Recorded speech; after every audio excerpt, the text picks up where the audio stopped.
కవిత గారు సత్రంలో భోజనం పెడుతుందంటే కూడా సిఫార్సు లెటర్ కావాలని, సత్రంలో అయితే ఓపెన్ టు ఆల్ భోజనం, దానికి కూడా సిఫార్సు లెటర్ కావాలన్నట్టు మేము ఇంత ప్రక్రియ చేస్తూ ఉంటుంటే ఫిబ్రవరి 4 నుంచి 24 నుంచి ఫిబ్రవరి 4, 25 లోపల ఇంత ప్రక్రియ జరిపి చట్టం చేసి గవర్నర్ గారు ఆమోదం పొంది ఢిల్లీ పోతే ఇక్కడ కూర్చొని సొన్నాయి నొక్కులు కూడా మాట్లాడితే నాకు అర్థమే కాలే.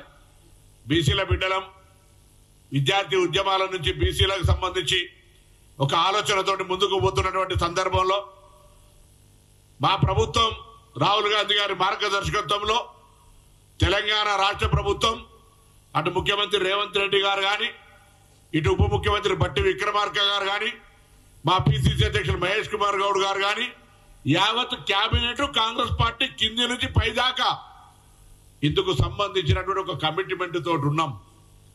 నేను అడుగుతున్నా, 10 ఏళ్ళ అధికారంలో మీరు పట్టించుకోలే.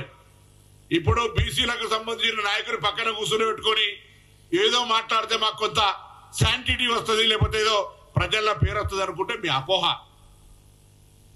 దీంతో ఇంకొకటి కూడా క్రిస్టల్ క్లియర్ అవుతుంది. ఒకవేళ క్రిస్టల్ క్లారిఫై ఇస్తే పర్వాలే, లేకపోతే బీజేపీ టీఆర్ఎస్ మేము చాలా కాలంగా చెప్తున్నటువంటి దోస్తాని మళ్ళొక్కసారి కాంగ్రెస్ పార్టీని ఎక్కడో కాడ ఇరికేయాలనేటువంటి ప్రయత్నం కొరకు కుట్ర చేసే ప్రయత్నం చేస్తున్నారు. దీన్ని బలైన వర్గాలకు సంబంధించిన అంశాన్ని తాకట్టు పెట్టి నేను మళ్ళీ కోరుతా ఉన్నా, దయచేసి బలహీన వర్గాలకు సంబంధించి కాంగ్రెస్ పార్టీ మా ప్రభుత్వం ఏర్పడ్డ తర్వాత ప్రతి కార్యక్రమం ఓపెన్ లా ట్రాన్స్పరెంట్ గా కార్యక్రమం చేస్తా ఉంది.